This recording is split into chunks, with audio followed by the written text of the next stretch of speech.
InsyaAllah tuan-tuan dan puan-puan, malam ni kita meneruskan pengajian kita,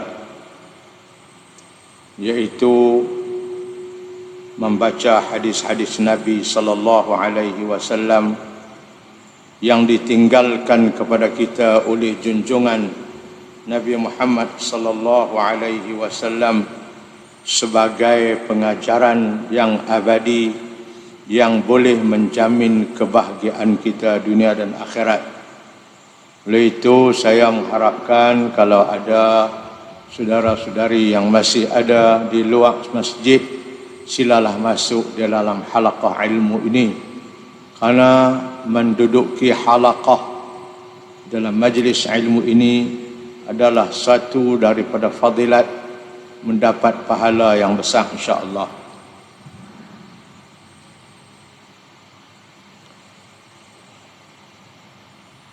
Kuliah yang lepas pada 24 hari bulan 11, saya dah beri kepada tuan-tuan dan puan-puan suatu bentuk sirah salawat yang kita bagi dan kita edarkan kepada tuan-tuan seorang selai untuk kita hafaz sirah salawat ini dan jadikan amalan kita hari-hari, khususnya pada hari Jumaat, malam Jumaat kita baca banyak salawat ni. Saya tak tahulah tuan-tuan dah hafal ke tak lagi, atau bagaimana salawat ini boleh kita jadikan sebagai amalan kita. Salawat yang cukup besar fadilatnya. Orang yang banyak berselawat kepada aku, kata Nabi, dia akan mendapat pertolongan aku, iaitu syafaat aku di akhirat pula. Saya edarlah kepada tuan-tuan pada bulan lepas atas photostat selawat ini. Jadi malam ni ikut saya baca. Bismillahirrahmanirrahim.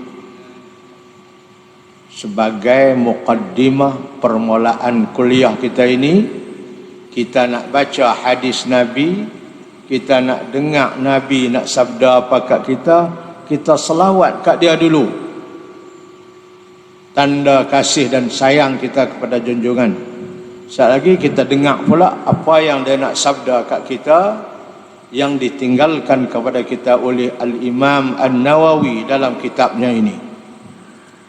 Sebelum itu kita selawat dulu kepada Nabi. Allahumma salli ala sayyidina Muhammadin an-nabiyil ummi al-habibil mahbub al-alil qadr al-azimil jah wa ala alihi wa sahbihi wa barik wa sallim. Pandai aja tuan-tuan, ada yang panjang lagi, kita akan bagi pula. Selawat ni bermacam-macam jenis nah. Macam surah dalam Quran jugalah. Ada yang pandak qul huwallah, ada yang panjang sikit wadduha, ada yang panjang lagi surah Baqarah. Begitu juga selawat kat Nabi ini. Ada yang pandak, ini macam ni. Allahumma salli ala sayyidina Muhammad an-nabiyil ummi al-habibil mahbub al-alil qadr al-azimil jah wa ala alihi wa sahbihi wa barik wa sallim. Pendek ya. Ada yang panjang sikit pun bagus juga untuk murah rezeki. Ini kita tak ajak lagi, pendek dulu. Baca qul huwallah dulu, kemudian baru kita ajak wadduha.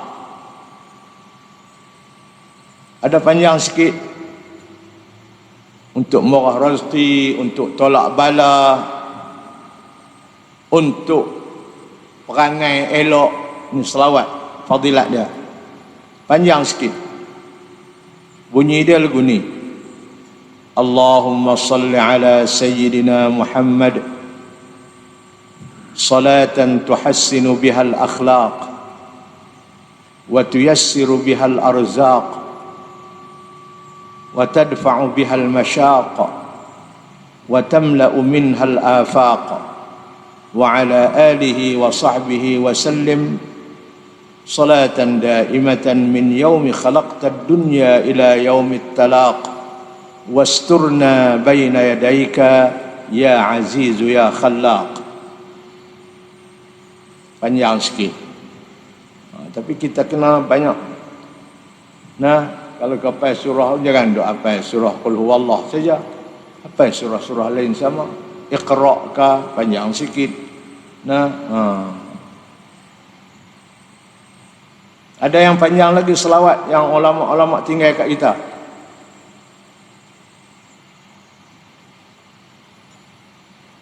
Selawat ni diijazah kepada saya oleh guru saya. Dia datang ke sini pada tahun 1900 tahun 2018 dulu. Dia ijazahkan selawat ini kepada kita semua yang di Kedah ni. Guru dari Mesir. Panjang sikit, tapi fadilatnya cukup besar.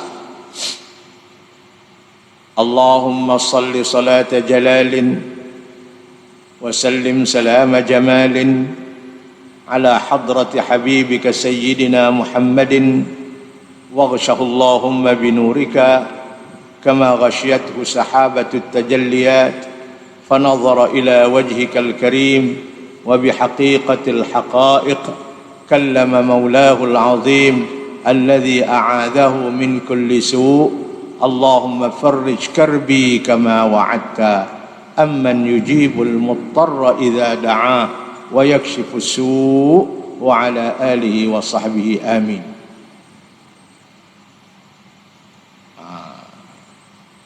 Orang-orang yang duk pi ngaji kuliah saya lah di Kok Diang no, sama ada lelaki maupun perempuan, semua dah hafal ni. Saya ajak hafal semua tiga-tiga selawat ni, hak pendek, hak tengahan, hak panjang ni, semua boleh baca dah. Baik, kita baca sekali lagi yang pendek tu. Boleh nak baca Allahumma salli ala sayyidina Muhammadin wa ala ali sayyidina Muhammad, boleh, tak ada apa. Tapi kita pelbagaikanlah, nah, macam kita duk hafal surah apa dia, qul huwallah, ada qul a'udzu birabbil falaq, ada qul a'udzu birabbin nas, ada qul ya, ada li ila fi quraisyin, ada idza ja, ada alam tarakai, ada ara'aital ladzi, macam-macam. Lagu tu jugalah salawat Nabi. Dia taklah sebanyak surah-surah dalam Quran, tapi banyak. Sekali lagi ikut saya. Allahumma salli ala sayyidina Muhammadin. Allahumma salli ala sayyidina Muhammadin النبي الأمي الحبيب المحبوب العالي القدر العظيم الجاه وعلى آله وصحبه وبارك وسلم. اللهم صل على سيدنا محمد النبي الأمي الحبيب المحبوب العالي القدر العظيم الجاه وعلى آله وصحبه وبارك وسلم. Alhamdulillah,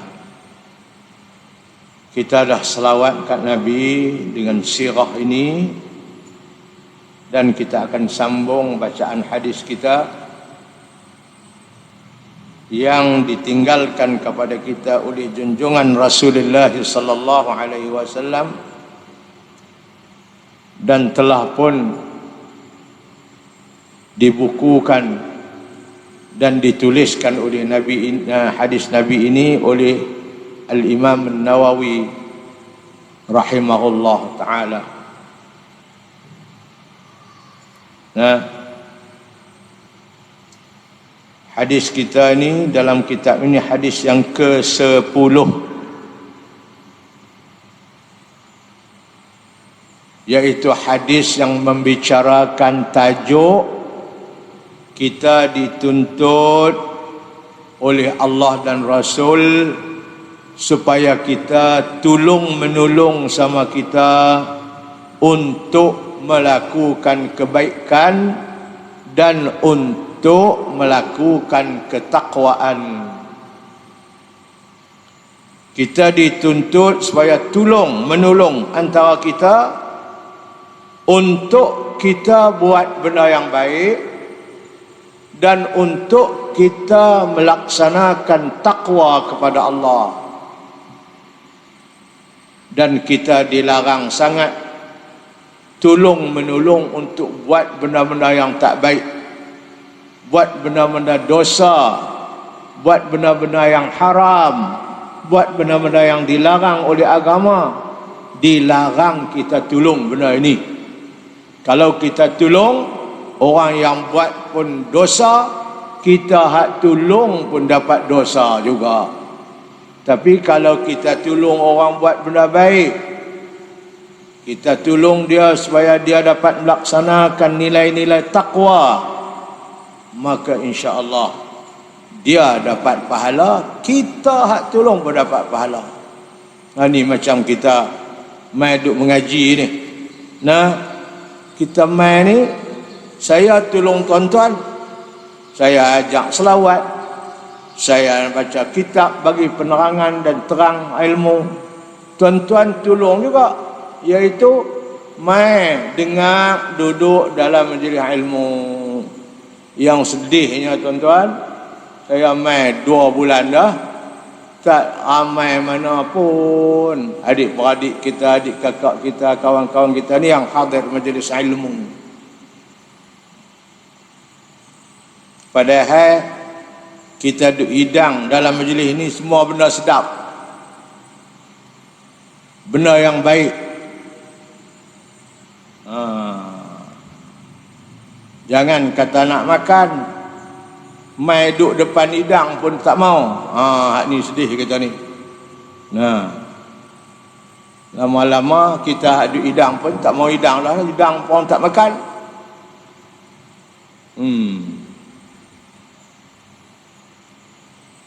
Nah, tempat-tempat lain ramai.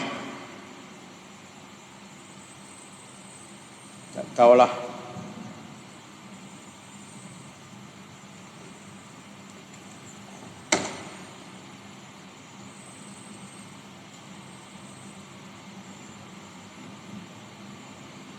Saya nak sampai Masjid Zahir ni 50 minit duduk atas kereta. Baiklah.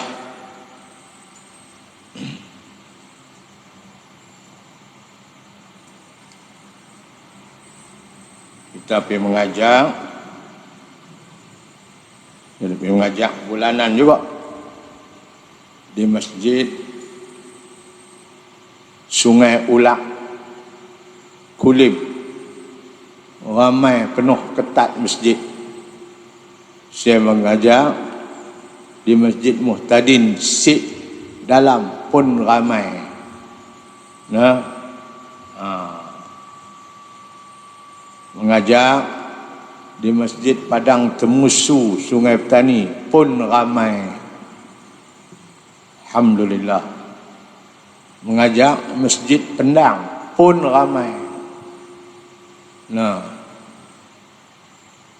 pasal mereka menilai bahawa ilmu ini satu benda yang mesti kita mengaji.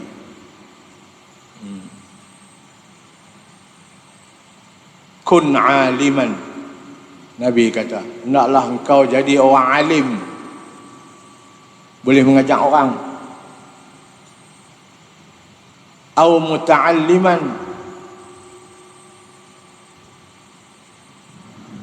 ataupun engkau jadi orang yang pergi belajar.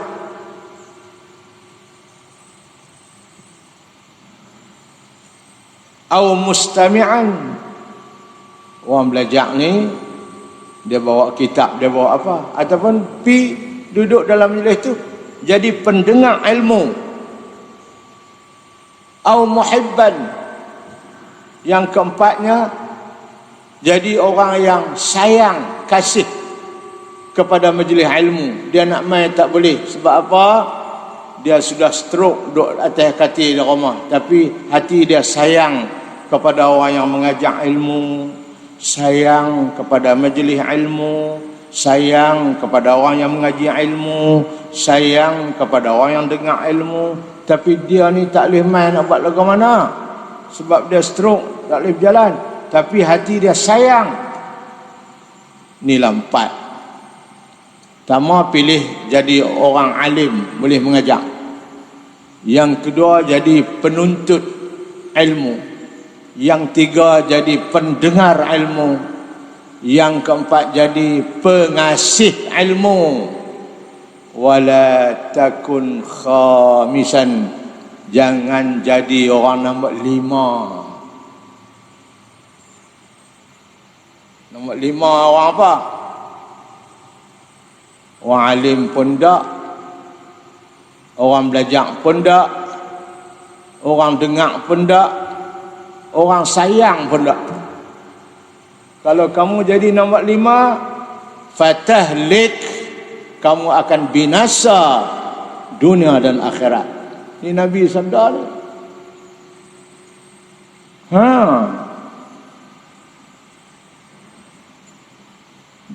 Pertama sekali Nabi suruh pilih kita, kalau boleh kita jadi orang alim, boleh mengajak orang. Orang tu tak tahu, kita mengajak sampai dia tahu. Nombor 2, jadi muta'alliman, pelajar, penuntut. Pergi mengaji, tak mana ada orang mengajar. Ada kitab, bawa kitab. Ada pen, tulis. Ataupun yang ketiganya, kamu menjadi pendengar. Kitab tak bawa, bawa telinga ya pergi. Jangan duduk dalam majlis ilmu lena sudah. Bawa telinga pergi. Ataupun dah tak boleh pergi dalam majlis, nak dengar pun tak boleh, nak pergi pun tak boleh, mata pun tak nampak, duk sakit, stroke dan sebagainya. Jadi orang yang kasih kepada orang alim, kasih kepada orang mengaji ilmu, kasih kepada orang dengar ilmu. Dan jangan sekali-kali kamu jadi orang nombor 5. Kalau jadi orang nombor 5, fatahlik, kamu akan binasa, kata Nabi. Binasa dunia dan binasa akhirat. Tuan-tuan, kita boleh faham dah tu. Nabi dia tinggal pesanan kat kita 1400 tahun lebih dah dulu, supaya dia sayang kat kita, dia tak mau.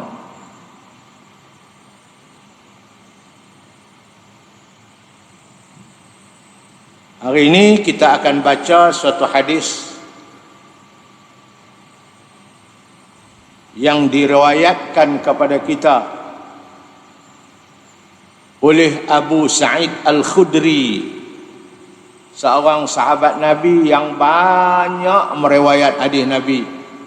Nama dia ni bagi orang yang mengaji ilmu hadis tak asing lagi. Abu Sa'id Khudri, Abu Hurairah, Abdullah bin Umar, Abdullah bin Abbas, Anas bin Malik, Abdullah bin Mas'ud, Mu'adz bin Jabal. Semua orang-orang ni tidak asing bagi kita yang mengaji ilmu ni, ilmu hadis khususnya.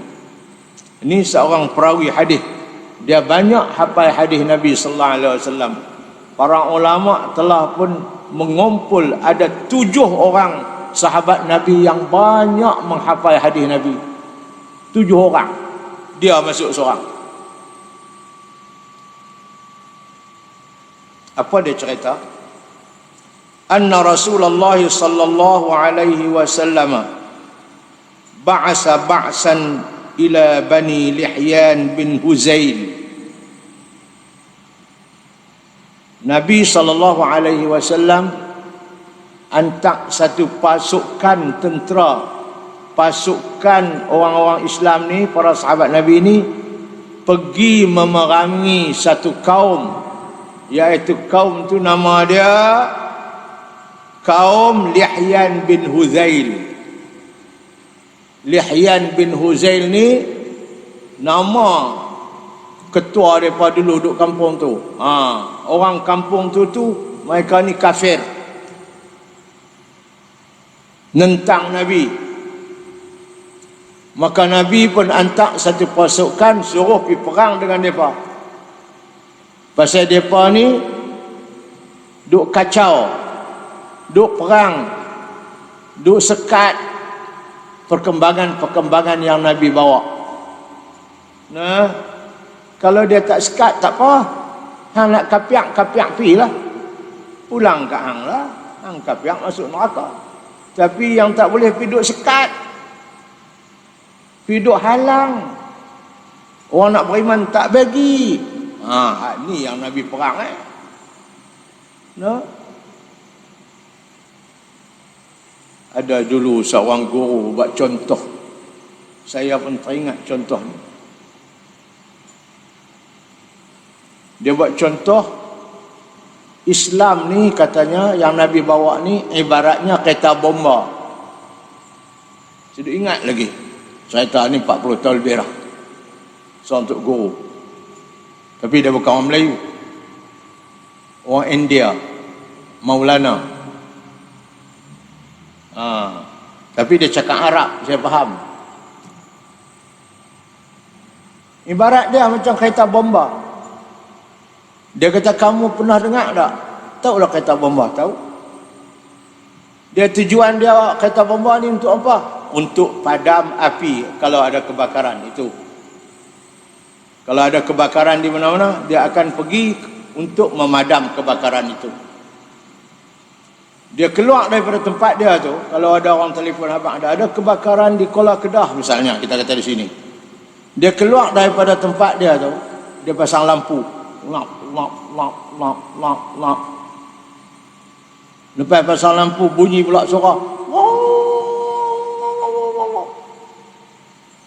Maknanya apa? Dia keluar tu dia dah habaq kat orang. Minta apa? Supaya kena orang bagi laluan kat dia. Kalau ada kereta motor berhenti tepi, bagi. Lepas tu dia lampu merah pun dia tak ikut dah. Kita ni kena bagi laluan kat dia, untuk dia nak selamat manusia daripada kebakaran. Dia bagi lampu, dia bagi suara. Kita ni undang-undang dunia kata kita kena bagi laluan kat dia. Kita kena piduk tepi bagi dia lalu, pasal tugas dia tu besar untuk nak selamat orang daripada kebakaran. Baik, tiba-tiba ada orang lintas. Tengah-tengah dia duduk jalan raya tu ada orang lintas. Siapa salah? Tak mau bagi laluan kat dia, pergi duk halang dia. Dia nak pergi nak tolong padam api, kita pergi duk halang. Dia akan belah orang tu. Orang tu akan mati. Yang salah kawan tu lah. Tanyalah dunia mana pun, salah. Dia kata begitulah, dia kata ibaratnya Islam yang Nabi bawa ni macam kereta bomba. Kalau kereta bomba nak selamat manusia daripada kebakaran, tapi Islam datang menyelamat manusia daripada api neraka, bukan api dunia. Kita kena bagi laluan kat dia. Baik, itu ada tempat yang Nabi tak perang, siapa orang bagi laluan ni lah. Tapi kalau yang duk halang Nabi, duk lawan dengan Nabi, nak perang dengan Nabi, hak ni yang Nabi bunuh. Pasal dia duk halang kereta bomba nak pergi selamat orang.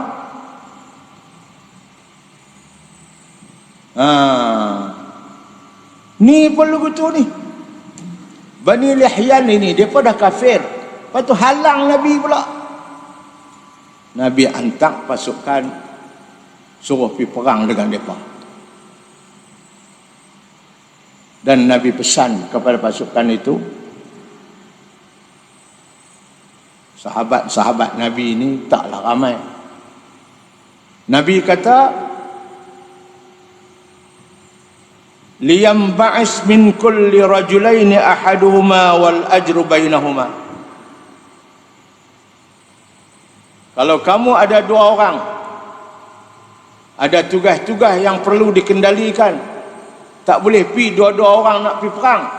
Nabi kata, pi seorang. Pi seorang berperang, hak seorang lagi uruskan. Dia nak kena jaga keluarga ke, nak jaga pak dia tua ke, nak jaga mak dia tua ke, dia tak boleh pi. Jangan pi dua-dua. Sebab tugas ni ada satu lagi ni nak jaga ni. Nabi kata, pi seorang, hak seorang lagi tinggal menguruskan urusan keluarga ni.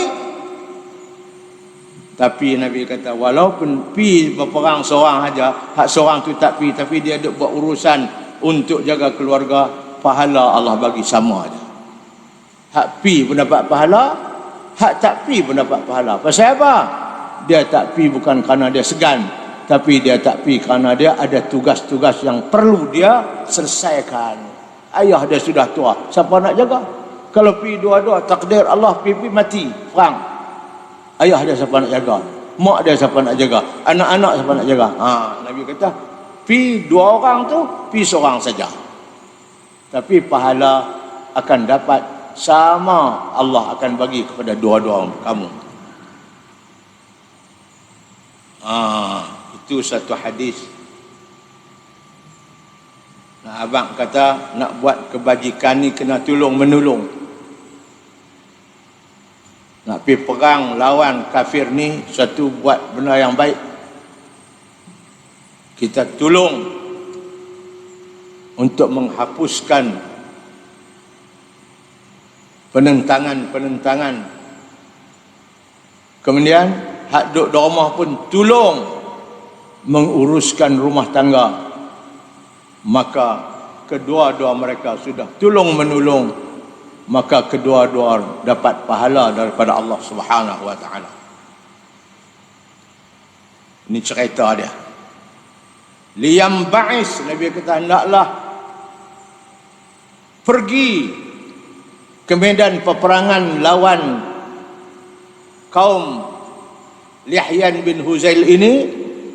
Naklah pergi ke medan perang itu min kulli rajulaini, pada dua orang laki-laki, fi seorang, hak seorang lagi duduk uruskan keluarga dan sebagainya, wal ajru bainahuma, tapi pahala Allah akan bagi kepada kedua-dua kamu.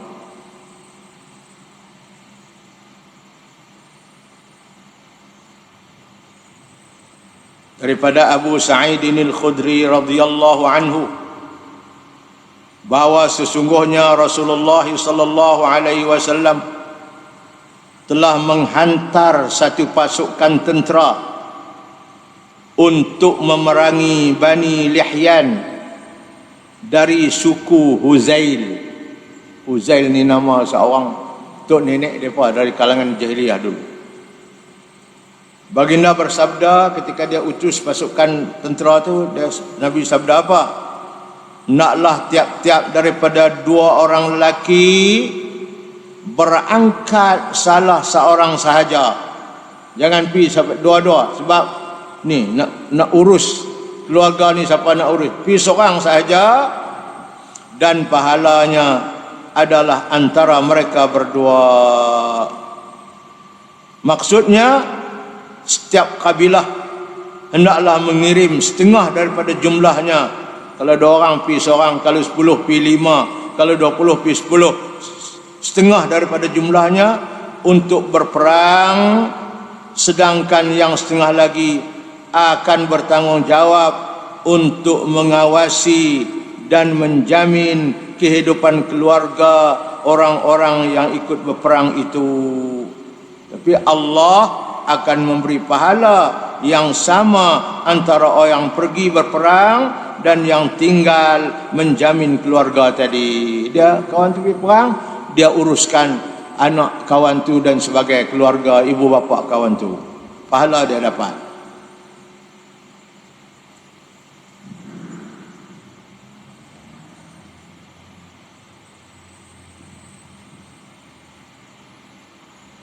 Itu orang panggil untung akhirat. Hak pergi perang seorang, hak ni urus keluarga, pahala dapat. Allah bagi pahala dua-dua dapat. Tapi dunia, kalau hak buat kerja, hak tak pergi, hak kerja tu lah dapat gaji, hak tak pergi ni tak dapat apa. Ni dunia. Tapi akhirat dua-dua Allah bagi sama. Hang pi pun dapat, hang tak pi pun dapat. Sebab hang tak pi tu ada tugas. Hang tolong jaga anak dia sebab dia pi perang. Hang tolong jaga keluarga dia sebab hang pi perang. Kalau anak-anak dia tak ada makanan, kami pun tolong beli. Kamu akan dapat juga pahala. Ni akhirat. Nah, pahala, gaji, habuan yang Allah akan bagi, dua-dua dapat. Tapi dunia tak ada. Hak pi saja dapat, hak duduk rumah tak dapat apa. Itu Islam. Allah, pengajaran hadis kita dapat dirumuskan ada dua kesimpulan hadis ni. Kita dapat pengajaran apa dia? Allah akan memberi pahala kepada orang yang menyeru kepada kebaikan sama dengan orang yang menerima dan mengamalkan kebaikan itu. Ni satu kita dapat faham. Kita seru, ajak orang buat baik. Macam tadi, kita ajak tuan-tuan berselawat kat Nabi. Tuan-tuan pun beramal selawat kepada Nabi. Kita yang ajak mereka buat kebajikan pun dapat pahala. Mereka yang buat pun dapat pahala. Ni mana rugi? Tak rugi. Itu nama dia. Allah akan memberi pahala kepada orang yang menyeru kepada kebaikan. Pahala itu sama dengan orang yang menerima kebaikan itu dan mengamalkan kebaikan itu. Tuan-tuan, kita mengajak orang tak rugi. Kalau orang tak beramal pun kita confirm dah dapat pahala. Dia beramal pula, kita dapat 2 kali pahala. Satu pahala kita ajak dia, yang kedua pahala dia beramal dengan ajaran yang kita sampai. Bayangkan tuan-tuan, kalau seorang tu dia pandai baca Quran, dia ajak Quran anak murid dia. Anak murid dia ni pandai baca Quran. Allah, cantiknya baca, idgham ma'al gunnahnya elok, ikhfa syafawi, semua elok. Kemudian budak ni pula duk beramal dengan ilmu yang tok guru ajak, ustaz ajak dia. Dia duk semayang dengan Fatihah ustaz tu ajak. Dulu dia baca Fatihah tak betul. Malik yaumiddin, iyyaka na'budu wa iyyaka nasta'in, ihdinas siratal mustaqim, ihdinas siratal mustaqim. Ustaz ni ajak-ajak dia baca Fatihah elok. Ihdinas siratal mustaqim, bukan iyyaka na'budu wa iyyaka nasta'in, iyyaka na'budu wa iyyaka nasta'in, ihdinas siratal mustaqim, siratal ladzina an'amta alaihim. Dulu dia duk baca siratal ladzina an'amta alaihim, duk ngam-ngam, bukan an'am. Cantiknya dia baca Fatihah, ustaz ni ajak. Kemudian Fatihah itulah dia duk bawa dalam semayang dia. Daripada mula dia baca Fatihah elok betul, tahun 2020 dia duk beramal dengan Fatihah yang betul itu sampai sepanjang hidup dia. Dia mati tahun 2050. 30 tahun duk baca Fatihah tu dalam semayang. Bayangkan ustaz tadi ni pahala dia banyak mana. Dia ajak pula orang di bawah, anak-anak dia, cucu-cucu dia, kawan-kawan dia tak boleh petang. Dia ajak pula ni. Pasal dia ustaz tu ajak dia pandai, dia ajak pula kawan ni. Allah. Lagu mana tuan-tuan?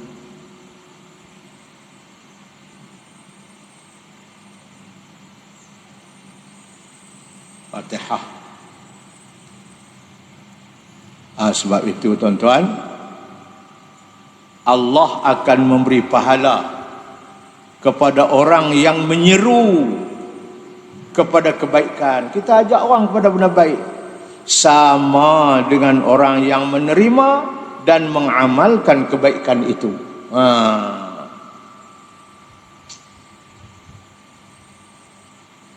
Allah sentiasa melihat hati seseorang. Hati kita ni, Allah tahu apa adalah hati kita. Ya'lamu kha'inatal a'yun wa ma tukhfis sudur. Apa yang ada dalam hati kita Allah tahu semua. Tak tersembunyi sikit pun. Allah sentiasa melihat hati seorang di dalam membuat kebajikan. Walaupun kebajikan itu sedikit, Allah tahu hati dia buat kebajikan tu. Ikhlas tak ikhlas, walaupun kebajikan sikit dia buat.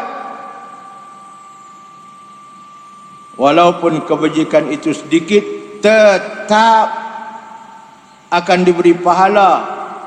Lebih-lebih lagi bagi orang yang memperjuangkan agama kerana Allah. Dia ajak orang kepada agama Allah ni bukan kerana nak makan puji, bukan kerana ada gaji, tapi dia buat tu semata-mata kerana Allah. Orang ni Allah akan bagi pahala kat dia tak putih. Dari hadis tadi kita sudah dapat dua kesimpulan yang dirumuskan. Pertama, kita ajak orang buat baik, dia buat baik, kita dapat pahala sama dengan dia. Yang kedua, Allah nampak apa yang ada dalam hati kita. Kalau kita buat dengan ikhlas, Allah tetap beri pahala walaupun sedikit. Hadis yang kedua, wa 'an Ibn Abbas radhiyallahu anhuma anna Rasulullah sallallahu alaihi wasallam laqiya rakban birrawha faqala manil qawmu qalu al-muslimun faqalu man anta qala Rasulullah فرفعت إليه امرأة صبيا فقالت ألهذا حج قال نعم ولك أجر.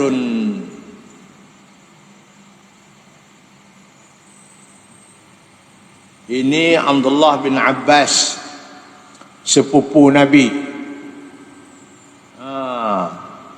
Dia ni pun di antara ulama, antara sahabat yang banyak menghafaz Quran, menghafaz hadis Nabi. Dia masuk dalam golongan 7 orang yang disebut oleh para ulama orang yang banyak hafal hadis Nabi. Dia masuk juga. Tapi dia masa Nabi wafat, dia kecil lagi. Dia budak muda lagi. Allah.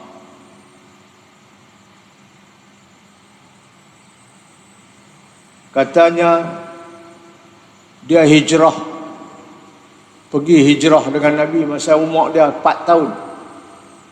Duduk di sana umur 14 Nabi mati, wafat. Ni Abdullah bin Abbas ni. Kubur dia di Taif.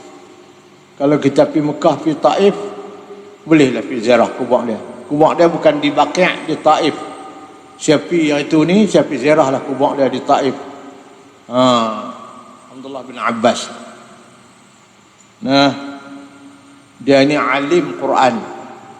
Alim Quran.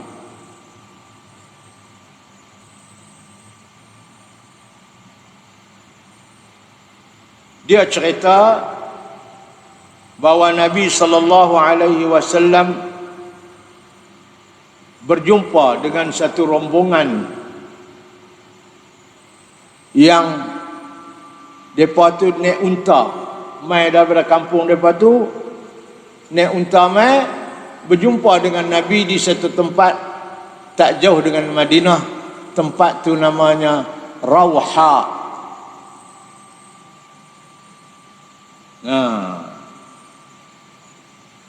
Rawha, jumpa dengan Nabi di situ, bukan di Madinah. Depa perjalanan depa nak mai Madinah lah, tapi sekat jalan tu jumpa dengan Nabi situ. Kebetulan Nabi duduk di tempat tu di Rawha jumpa. Lepas tu Nabi tanya depa. Nabi tanya, "Ni kamu ni siapa?" Nabi tanya depa. Ramai depa naik unta. Depa jawab, "Kami ni orang-orang Islam." Depa pun tak kenal Nabi. Nah, dulu bukan ada TV, bukan ada apa, kenal apa nak? Tak kenal. Tahu aja kata Nabi ni duduk di Madinah, tapi tak nak jumpa Nabi, tak kenal Nabi. Apabila Nabi tanya depa, "Kamu ni siapa?" Depa jawab, "Kami ni orang Islam." Depa tanya Nabi balik, "Kamu siapa?" "Man anta?" "Kamu siapa?" Nabi jawab, "Rasulullah, aku ni Rasulullah." Allah dengar Nabi kata Rasulullah tu, berasa Allah.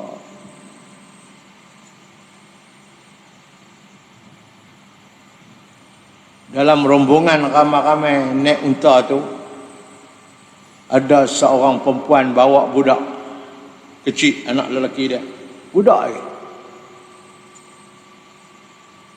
Dia pegang budak ni, dia angkat, tunjuk kat Nabi. "Ya Rasulullah, ni anak saya hak kecil ni, boleh tak kalau saya nak bawa dia pergi buat kerja haji?"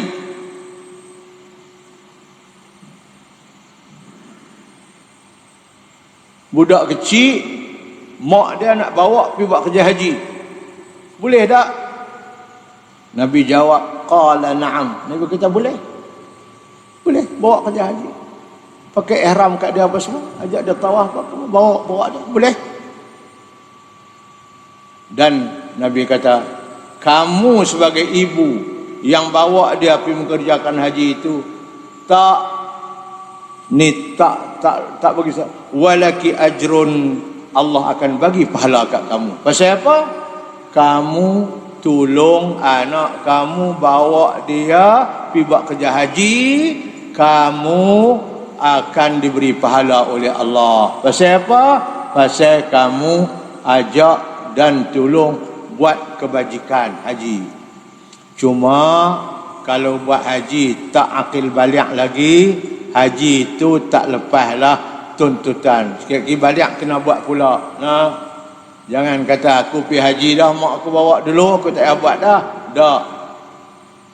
Buat masa kecil dan lepas balik kena buat pula, baru lepas tuntutan. Kan haji kita seumur hidup sekali, umrah seumur hidup sekali, buat banyak kali itu cerita lain lah, tapi seumur hidup sekali. Kalaulah haji dan umrah itu dilakukan oleh mak pak kita kat kita masa kita kecil, lepas kita akan balik kena buat pula untuk melepaskan sebagai rukun Islam. Nah, hak awal itu kira dapat pahala itu saja. Mak kita yang bawa kita akan dapat pahala sebab dia bantu ajak kita buat kebajikan.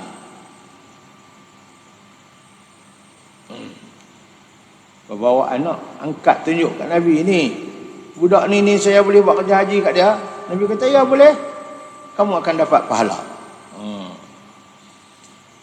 Daripada Ibnu Abbas radhiyallahu anhuma, sesungguhnya Rasulullah sallallahu alaihi wasallam telah bertemu dengan satu kumpulan penunggang naik unta ni di Rawha, itu nama tempat, belum Madinah, itu nama Rawha. Suatu tempat berhampiran di Madinah. Baginda bersabda, siapakah kaum ini? Nabi tanya. Mereka menjawab, kaum muslimun. Kami ini kaum muslim, orang Islam. Mereka bertanya pula, tuan ni siapa? Jawab baginda, Rasulullah, aku ni Rasulullah. Seorang wanita mengangkat anak kecil di hadapan Rasulullah seraya berkata, adakah untuk kanak-kanak ini ibadat haji? Boleh tak saya nak buat haji untuk dia ni, dia kecil lagi? Baginda menjawab, ya, dan bagi engkau ada pahalanya.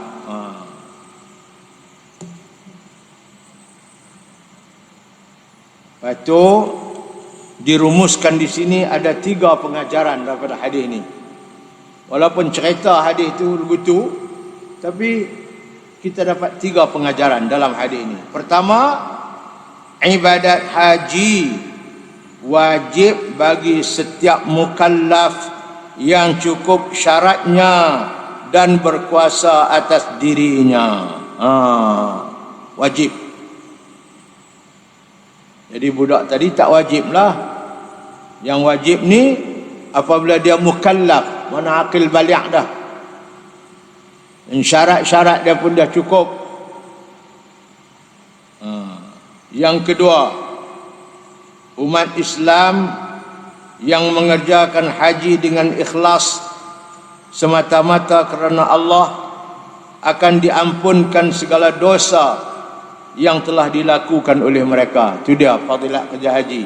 Nah, orang pergi buat kerja haji tu, dia balik tu dia macam baru. Dia itu dilahirkan oleh ibu dia, bersih, tidak ada dosa. Begitulah tuan-tuan, kita melontak tu, luruh habis dosa kita. Kita tawaf tu, luruh habis dosa kita. Kita sa'i tu, luruh habis dosa kita. Itu kerja haji. Nah, orang yang kerja haji ni bersih dia, seolah-olah dia baru dilahirkan oleh ibu dia. Allah.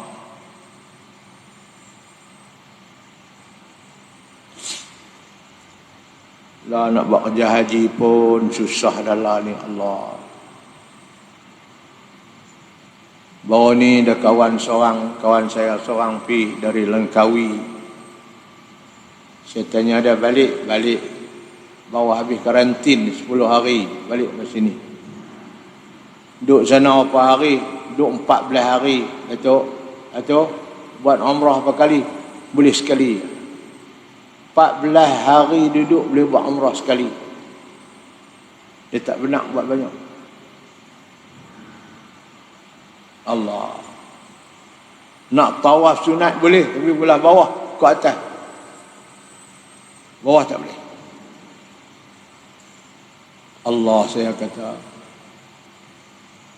14 hari boleh buat umrah sekali saja. Saya dulu pernah pergi dululah. Sehari buat umrah 4 kali. Pas subuh sekali, balik tawaf apa semua boleh umrah sekali. Lepas tu naik van pula pergi ke Tan'im, pakai ihram, sembahyang sunat ihram, niat pula masa zuhur, balik mai tawaf sekali. Lepas tu pas asar pergi pula, balik mai tawaf sekali maghrib. Lepas tu pas isya pergi pula. Masa tu kuatlah, muda. 4 kali sehari. Ada orang yang buat lebih pada. Ni 14 hari boleh buat sekali. Dulu sehari 4 kali buat. Tuan-tuan, sedihnya. Nak dah boleh pergi tu pula tambang pula mahal.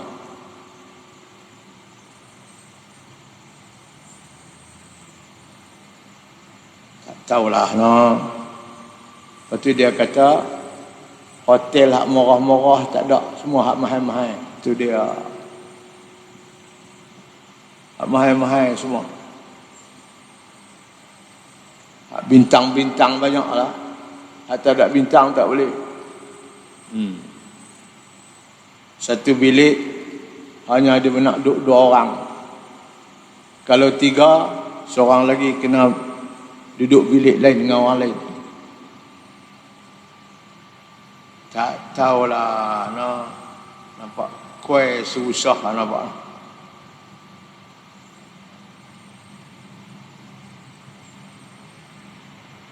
Allah uji kita macam-macam lah. Nak masuk masjid pun susah. Masjid Zahir pun kena masuk Kok Nur lah.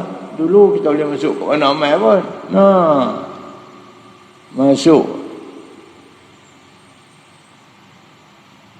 Tak tahulah apa akan jadi.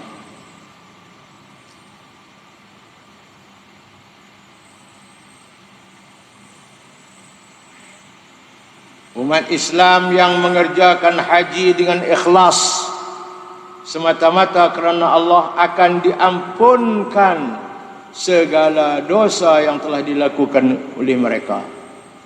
Ketiga, kanak-kanak juga diharuskan mengerjakan ibadat haji dan orang yang membawanya mendapat pahala macam mak tadi ni.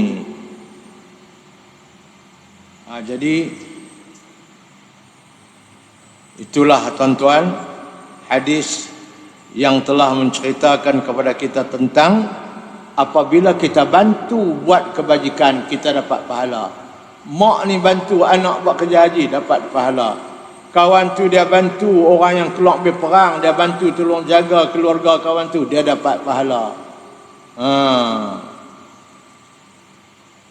Hadis satu lagi kita berhenti. Wa an Abi Musa al-Ash'ari radhiyallahu anhu 'anin Nabi sallallahu alaihi wasallam qala. Ini seorang sahabat juga, nama Abu Musa al-Ash'ari. Dia telah meriwayatkan daripada Nabi satu hadis. Dia kata Nabi pernah bersabda. Nabi kata apa? Al-khazin al-muslim al-amin, penjaga wang. Al-khazin ni orang yang kita bagi duit kat dia suruh jaga. Al-khazin. Dulu bukan ada bank-bank apalah, orang pergi tinggal kat bank kan. Ni kita, dia beramanah, kita pergi bagi duit kat dia suruh dia jaga. Itu dia khazin. Dan dia pula beragama Islam. Dia pula al-amin, orang yang cukup beramanah. Dia tak kecoh, dia tak tipu. Itu sifat dia. Pertama, dia orang yang diamanahkan kepadanya untuk simpan wang. Yang kedua, dia pula orang Islam. Yang ketiga, dia pula amanah, tak menipu.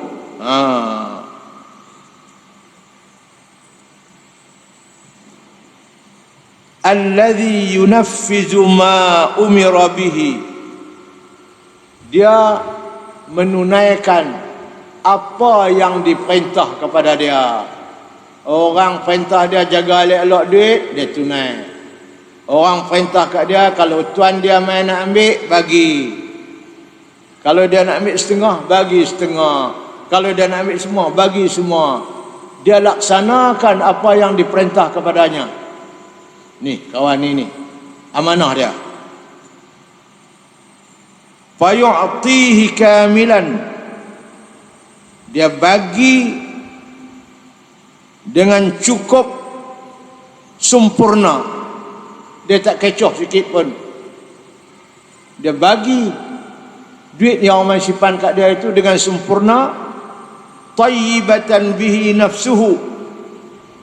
Dengan hati yang bersih, hati yang suci. Fayadfa'uhu ila alladhi umira bihi.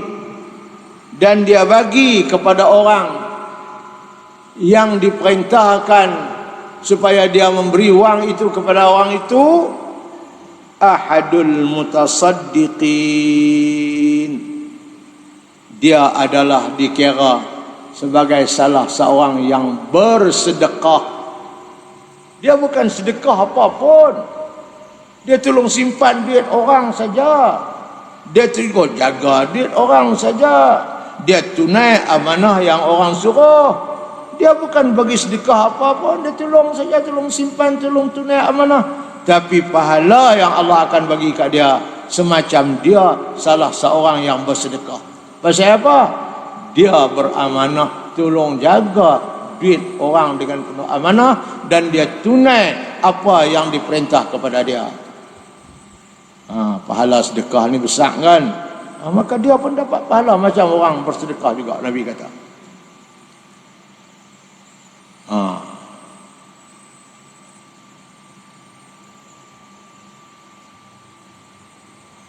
Tak bersedekah, tapi pahalanya macam dia bersedekah.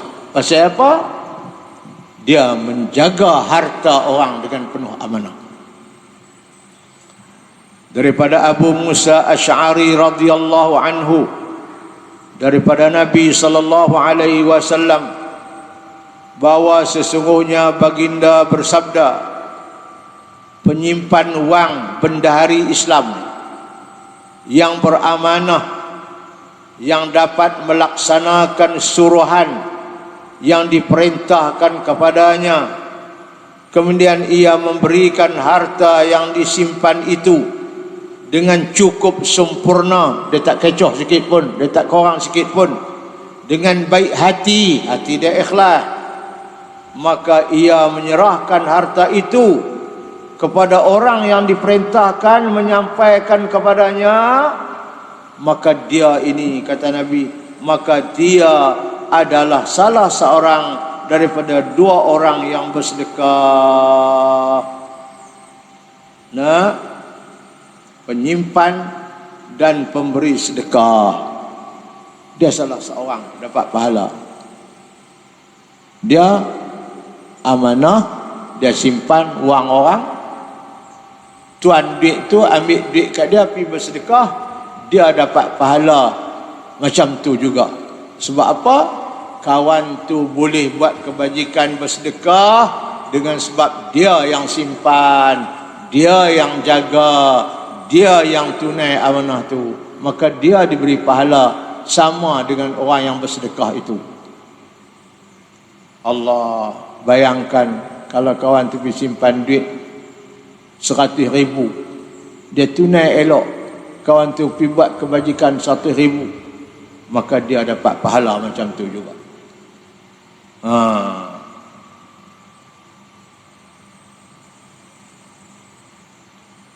Wa fi riwayatin alladhi yu'ti ma umira bihi. Baik, pengajaran hadis, seseorang yang mempunyai harta janganlah merasa tamak dan bakhil untuk menghulurkan sedekah. Tamak ni maknanya dia duk nak lagi.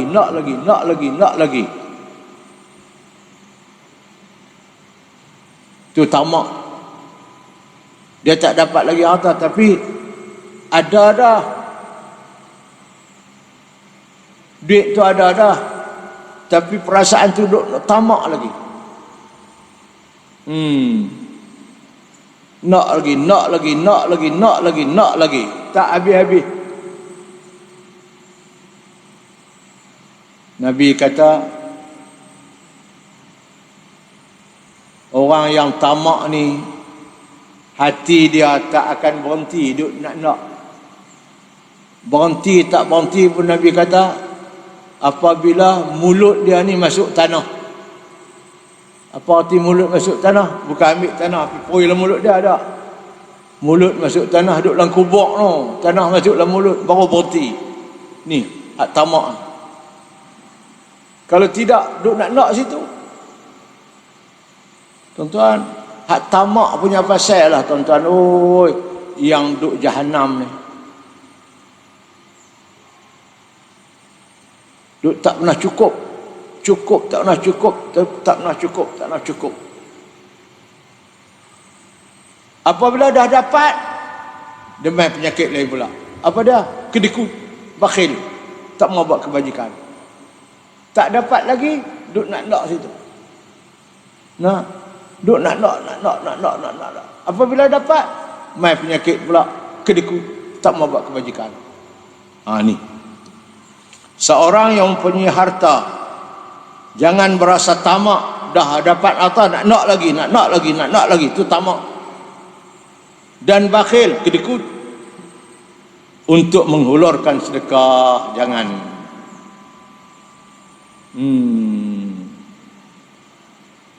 Nabi pernah sabda,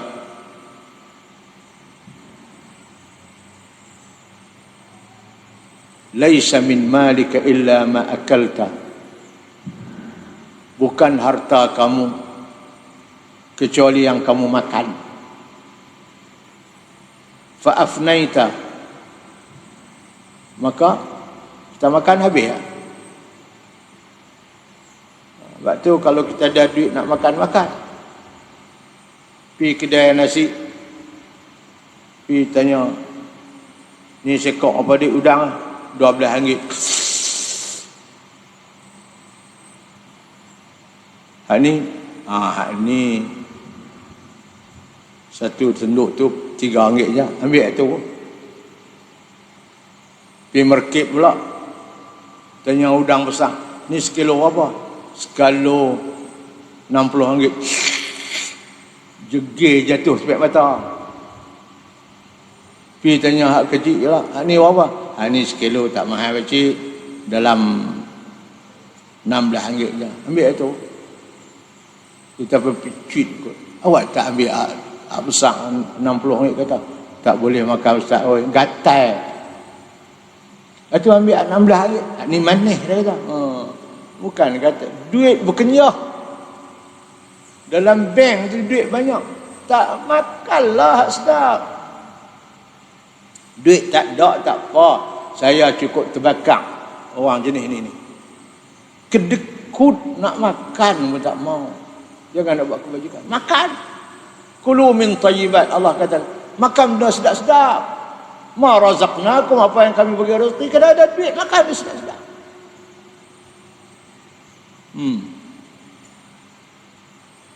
Saya pernah bawa seorang kawan dulu, cerita lama, pi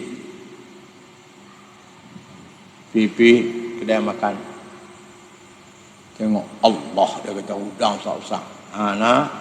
Aku nak jamu hang hang makan hak besar-besar. Aku nak jamu hang ni, aku spare duit dah nak main jamu hang.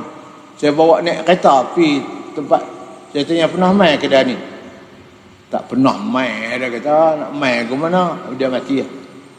Dia kata, hang makan hak sedap-sedap, hak sedap-sedap makan. Terus saya kira duit aku nak bayar, aku nak belanja. Kalau hang nak makan lekeh-lekeh, hang bayar ke diri, aku tak mau. Dia pun ambil udang tu, dia kata, tak pernah kokak udang lu ni. Tak apalah. Aku nak ajak hang main makan ni, aku duk spare dah duit. Kalau aku tak ada duit, aku tak ajak hang main dah. Lepas itu Nabi kata, laisa min malika illa ma akalta. Bukan harta kamu kecuali hak kita makan. Hak kita makan, kita beli, kita makan, gak telan, tu hak kita. Hak duduk dalam bank bukan tentu lagi. Bukan hak kita dalam bank, duit kita, nama aja kita. Kita mati, boleh kat bini duit tu. Lepas tu dia jadi janda-janda, main musuh kita tu, nikahkan dia, boleh duit kat kawan tu. Kita haram tempat kebajikan. Pasal apa? Musuh kita boleh duit kita. Hak makan tu hak kita. Tapi Nabi kata, fa'afnaita, dia habislah, dia makan habis lah. Au labista, harta kamu tu hak kamu pakai. Nak pakai baju elok, nak pakai apa semua elok, nak beli kereta besar, kata duit dah beli, tak apa, bukan macam ni kereta elok beli, duit ada Ustaz, beli, nak sedap sikit duk. Ni mutu baru, beli. Awak duit ada, Kalau tak ada duit, tak apalah. Ni naik motor pun gear 3 tak boleh masuk. Masuk gear 3 dia lompat masuk gear 1 balik. Ni sedang. Pakai pakaian kah, nak beli kereta kah, nak beli apa kah, fa ablaita, Nabi kata kamu pakaian nak elok, kenderaan nak elok, tapi dia akan lusuh, dia akan jadi buruk. Kereta pun akan jadi second hand, baju pun dia akan lusuh. Hak kita makan akan habis, hak kita pakai akan lusuh, akan jadi buruk. Yang ketiga, au tasaddaqta, hak kamu bersedekah, tu harta kamu juga. Hak tu fa abqaita, dia akan kekal menunggu kamu di akhirat. Hak makan habis, hak pakai habis, hak sedekah, hak tu kekal. Sebab itu nak buat kebajikan, jangan kedekut. Buat. Allah.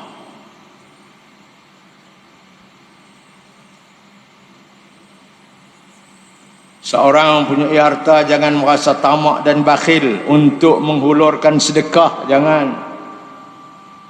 Islam menggalakkan bersedekah kerana pahalanya tetap kekal sampai ke hari kiamat.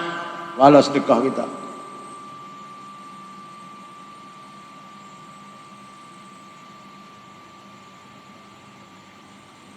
Allah. 2 hari lepas saya duduk dalam rumah, duduk rehat. Seorang perempuan mai panggil, Assalamualaikum. Salam. Lah, dia kata, takut tak ada saya bagi salam, kata tak ada. Ada duduk rehat ni. Apa dia? Ni dia kata suami dia tu duduk lumpuh duduk atas rumah. Suami saya dia buat gulai, suruh saya buat sikit gulai kambing, lepas tu dia suruh main tak kat ustaz ni. Dia nak main tak boleh, ni main tak. Allah kata baik semua hati. Dia lumpuh duduk atas rumah, tak boleh berjalan dah, tapi dia duduk teringat kat saya juga. Masya Allah bagi. Itulah dia kata, dia makan kambing dia teringat kat ustaz ni, saya main tak. Allah terima kasih banyak. Saya pun duduk ingat, Allah hang baik hati dengan aku no. Duduk ingat lagi. Dia kata nanti sat. Saya pun ambil duit sikit, RM100 bulan sampul. Balik sedekah kat dia dia sedekah kat saya kambing, saya sedekah kat dia duit. Terima kasih. Suruh dia doa bagi saya sihat. InsyaAllah.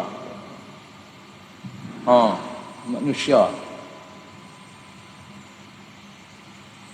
Dia suruh isteri dia masak kambing, dia nak makan, dia duduk sakit. Lepas masak tu, wak mai satu terpawai kat saya.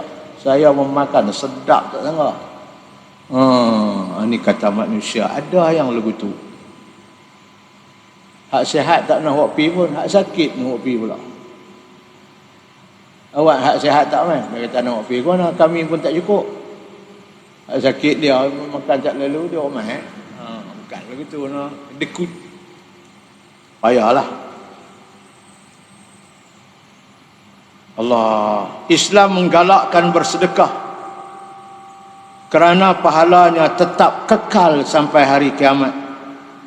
3. Jawatan pendahari ialah seorang pemegang amanah, macam kawan tadi ni. Dia orang simpan duit ni, dia amanah. Ia dikendaki bersih daripada sifat iri hati dan dengki.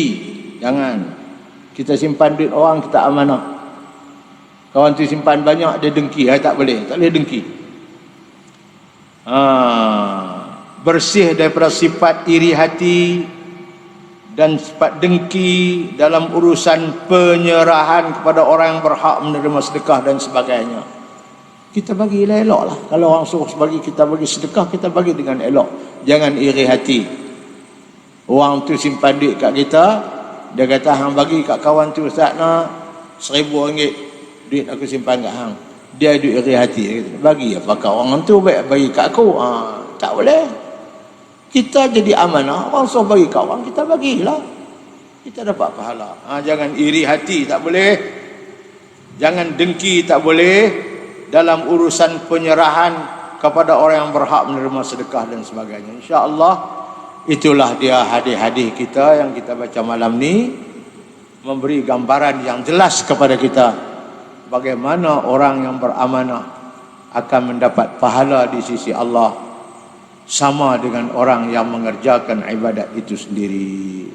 Dia simpan duit kat kita, kita beramanah simpan jaga duit dia, dia buat kebajikan dengan duit yang dia simpan kat kita, dia buat kebajikan bersedekah, dia dapat pahala buat kebajikan, kita pun dapat pahala yang sama sebab kita tolong jaga duit dia, amanahnya kita ini, maka Allah akan bagi pahala kepada kita. Wallahu subhanahu wa ta'ala a'lam. InsyaAllah kita akan sambung lagi di kuliah akan datang, bab lain pula insyaAllah, dan sabda Nabi sallallahu alaihi wasallam tentang beberapa perkara yang menjadi tonggak kepada kehidupan kita di dunia ini insyaAllah. Bismillahirrahmanirrahim. Allahumma anfa'na bima 'allamtana wa 'allimna ma yanfa'una warzuqna 'ilman yanfa'una wa zidna 'ilma. Alhamdulillahi ala kulli halin wa na'udzu bika min hali ahli an-nar. Sallallahu ala sayyidina Muhammad wa ala alihi wa sahbihi ajma'in. Alhamdulillahi rabbil alamin. Taqabbalallahu minkum. Assalamualaikum warahmatullahi wabarakatuh.